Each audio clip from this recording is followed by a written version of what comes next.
जल अमूल्य उपहार प्रकृति का, जीव जगत का अवलंबन।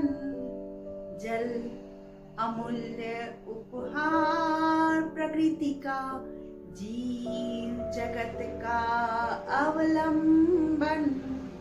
जल से हरित प्रकृति की शोभा, जल ही जीवों का जीवन। जल ही जीवों का जीवन। जी हाँ बच्चों, जल ही जीवन का आधार होता है। इस पृथ्वी पर समस्त प्राणियों को पानी की आवश्यकता होती है। आज हम अध्ययन करने वाले हैं इसी पानी के बारे में। पाठ 16, पानी रे पानी। बच्चों, पानी कहाँ से आता है और कहाँ चला जाता है, इसके बारे में आपने पर्यावरण विज्ञान में अध्ययन किया है, जिसे कहीं पर हम भूगोल के नाम से भी जानते हैं। बच्चों, पानी जो है बादलों से बारिश के रूप में धरती पर आता है। धरती के विभिन्न स्रोतों को भरने के पश्चात वह समुद्र के स्तर पर जाता है।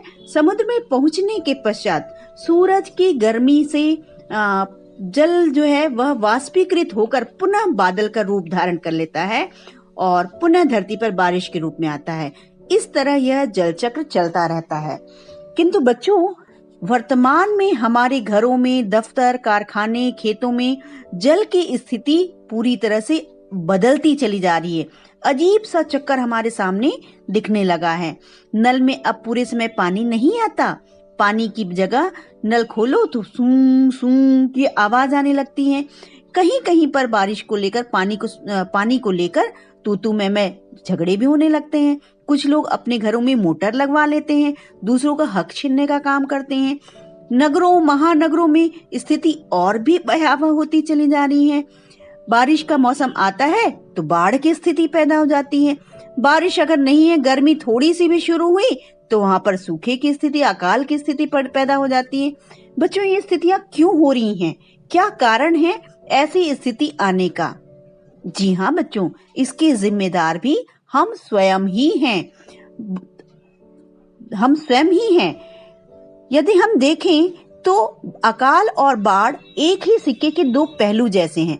पानी का बेहद कम होना अकाल की स्थिति पैदा करता है और अधिक होना बाढ़ की स्थिति पैदा करता है, जिसे हम अतिवृष्टि और अल्पवृष्टि के नाम से भी जानते हैं।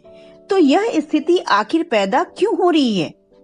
बच्चों, क्या आपको पता है कि हमारी जो धरती है वह आपकी गुल्लक की तरह होती है? गुल्लक? जी हाँ, गुल्लक, जिसमें आप 1 रुपए, 2 रुपए करके बहुत सारे पैसे इकट्ठे करते हैं, सिक्के इकट्ठे करते हैं और आवश्यकता पड़ने पर उसका उपयोग करते हैं। जी हाँ, हमारी धरती भी इसी गुल्लक की तरह है। आइए देखें हमारी धरती गुल्लक की तरह कैसे काम करती है। इस बात का अध्ययन हम अगले भाग में करेंगे। धन्यवाद।